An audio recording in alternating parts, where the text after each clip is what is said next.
Magsisimula na sa susunod na buwan ang closed fishing season sa ilang bahagi ng bansa. Dahil dito, tiniyak ng BIFAR ang sapat na supply ng isda at hindi pagkakaroon ng malakihang pagtaas ng presyo nito sa mga pamilihan. Ang sentro ng balita mula kay Joshua Garcia. Tiniyak ng Bureau of Fisheries and Aquatic Resources o BIFAR na walang magiging kakulangan sa supply ng isda kasabay na nalalapit na closed fishing season sa susunod na buwan. Ayon kay BIFAR spokesperson Nazario Briguera, magsisimula ang closed fishing season sa November 1 hanggang January 31 ng susunod na taon para sa galunggong, partikular sa northeastern Palawan. November 15 naman hanggang February 15 ang itatagal ng closed fishing season sa Zamboanga Peninsula para sa sardine fishing. Gayon din sa Visayas Sea para naman sa small pelagic o panguhuli ng tuna-like species gaya ng alumahan. Kaugnay ng conservation measure na ito na ipinatutupad ng pamahalaan sa pamamagitan ng BIFAR taon-taon, siniguro ng kagawaran na matutugunan ng inaasahang supply gap, lalo na sa mga pamilihan gaya sa mga palengke.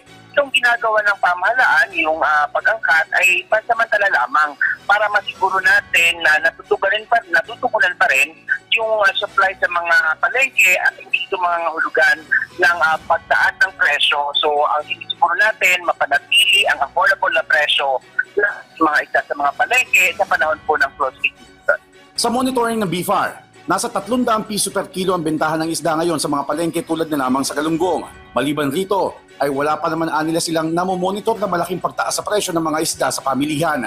Sa kabila ng pagpalaot ng karamihan sa mga mahing isda para makabawi at samantalahin na walang gale warning sa mga karagatan matapos ang mga nagdaang pag-ulan.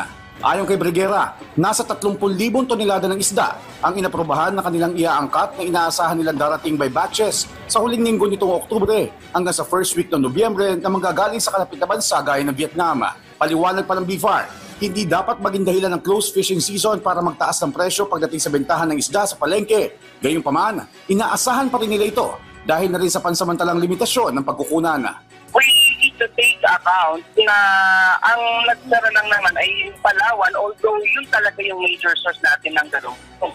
But there are also other sources, no, ng galunggong. We expect na itong locally produced na galunggong sa season ay medyo mataas talaga yung presyo kasi nga limitado yung supply. Samantala, tiniyak din ng BIFAR na bagamat frozen marine species ang makikita ng mga mamimili na ititinda sa mga palengke sa mga susunod na buwan, ay ligtas ito dahil dumadaan ito sa kanilang mga regulasyon at sanitary and phytosanitary clearance. Napakamadiin ang pili sa atin dyan ng ating kalihim na dapat nasusunod yung mga regulatory requirements, food safety requirements sa pag-angkat ng isda para masiguro natin ang kaligtasan ng publiko. Josh Garcia para sa Pambansang TV sa Bagong Pilipinas.